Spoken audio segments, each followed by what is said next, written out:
Welcome to Mike and Matthew in the almost morning. As you can see, we have more than just me and Matthew. We also have my brother Chip, hey, and Matthew's girlfriend Nicole.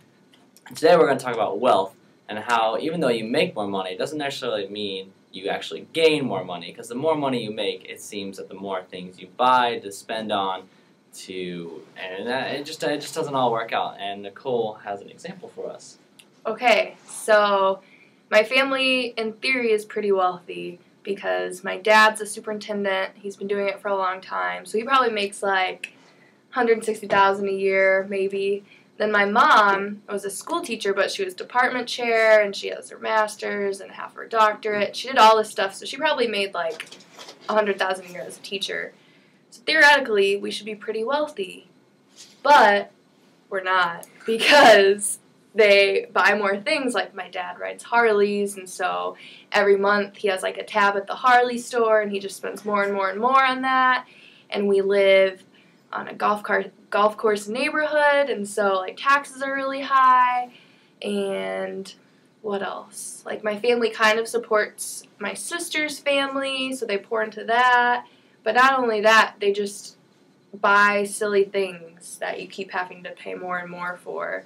When things come up, like, I don't know, me going to Ecuador for 2 weeks, we can't afford $1,500 when they really make that pretty easily. So I would say we're a pretty decent example of that.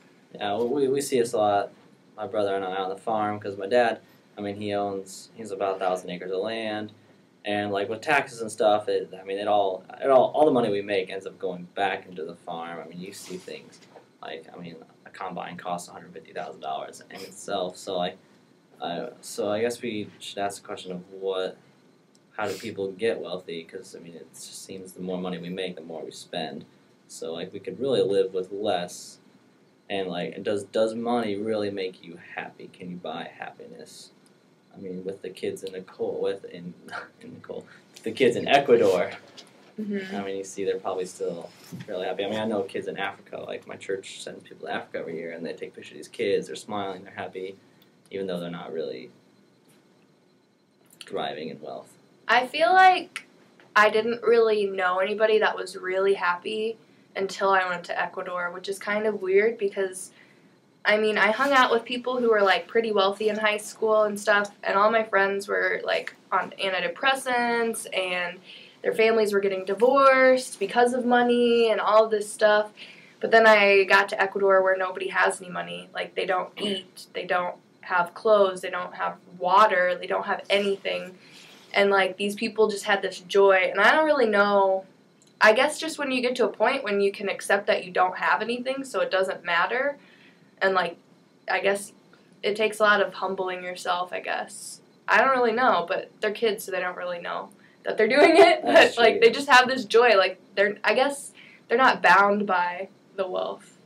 yeah, I think that's what I think of the most. I think my mom growing up was a very good example of this because when she was 6 months old, she lost her entire family, all of her brothers and sisters, and her mom and her dad, in a tornado, and everybody died in the family except for her. So she went to live with her aunt, and her uncle already had a kid that was about 15 or 16 years older than my mom, and so they weren't used to having a kid in the house. It had been a while, and so they weren't terribly rich. Mom would talk about how they would have one pretty decent meal every day, and she didn't think anything of it. Or when she went out in the yard to play, she played with sticks, and she was just totally content with that. And I think kind of going back to what you said about with Ecuador is she didn't know any better, and so she just made the best out of what she had. And I feel with our generation and younger generations, we grew up knowing that there were other ways that we could have fun. If I didn't have the PS2 and I was stuck with just the original PlayStation, I was very upset because all of my friends had the PS2 and they had the cool games like NHL 2000, and I was stuck with Madden 98. And so it's interesting just to see that sometimes I think, especially in the matters of money, that ignorance is bliss. and that you can be so much happier when you don't know what else is out there. Yeah, I was just gonna dive into the exposure part of it. I mean, because obviously, if you don't know it's out there, I mean, how can you want something? So those kids in Ecuador, they don't know that a PlayStation exists. They don't know that an Xbox 360 exists. So how can they say, "Oh, my life would be so much better if I had that Xbox 360," if it doesn't exist? And even if they know it exists, like, it's just not realistic at all. Like, they will never expect in their lifetime to even see a PlayStation. Or they have computers that are, like, super old, but they know the new ones exist. But it's not real to them. Like, they don't have that problem of always wanting more because they're lucky if they get a meal. Like, I think it's not that they don't know that it exists. It's just when you're content with where you're at because you know you're there and, like, that's what's happening. I think it's better to be, like, poor as far as wealth goes than to be poor in spirit, which is something I think wealthy people deal with. Mm-hmm. Oh, yeah. I think Americans deal with that, especially, like, it's the American dream to go from being this poor person to being the richest man alive. And I think that a lot of times we just catch ourselves trying to say, but if I just had a little bit more money, I could get this accomplished, or I could get this accomplished. When in reality, you know, like, does money really matter, you know? And, like, kind of just going back to what you said, like, can we be happy if we have more money? And I don't think it's possible. In America. In America. Oh, Because I know you went to a couple, you went to Denver last year, or a couple years ago, right? Denver was last year. To a mission trip, and, like, what were the people like out there? Well, we did a lot of homeless outreach, and a lot of them we found out weren't exactly homeless, but they were living in a very underprivileged house.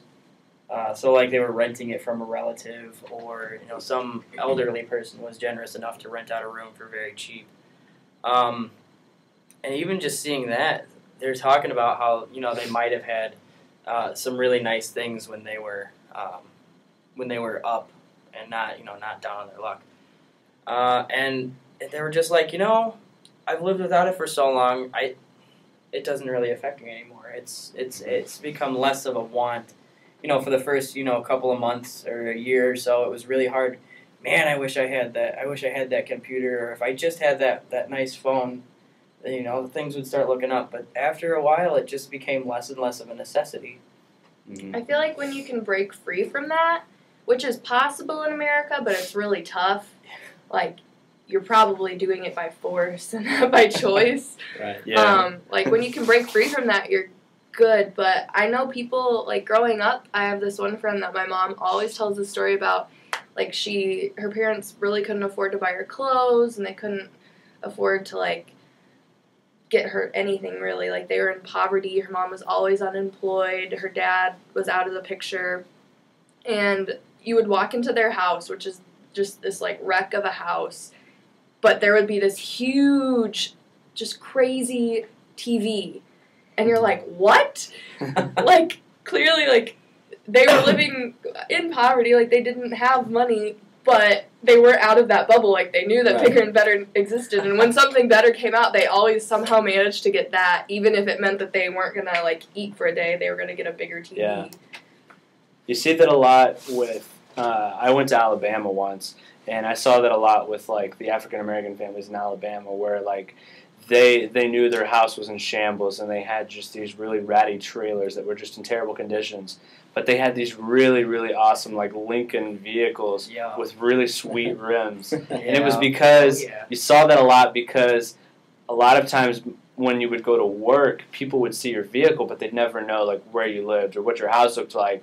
And so people saw that vehicle, and they were just like, man, like, he must be doing well. You know, look at that car. Look at those rims, man. That's cool.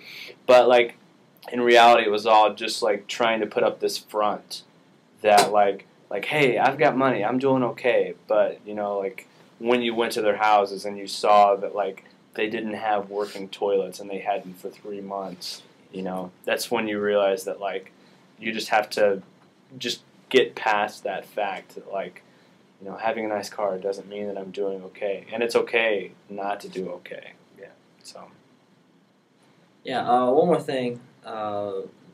my pastor did a sermon on this a few months ago actually when I was home, and he talked about the more money you make. Like people say, I've gone kind of relating this to Christianity, and with tithing, they say like the main reason people don't give money is because they say they're too poor, and then when they make more money, they say, oh, I'm still not there yet, I don't want to tithe, and they say people who make less money are actually more likely to tithe than people who make more money, which is an interesting fact to me. I'll try to pull that up in my blog when I write it and link back to that. But I thought that was interesting. And because you think the more money you make, oh, hey, you're free to give it away. But then you see these NFL players who still want more and more and more money, even though they're making $10 million a year.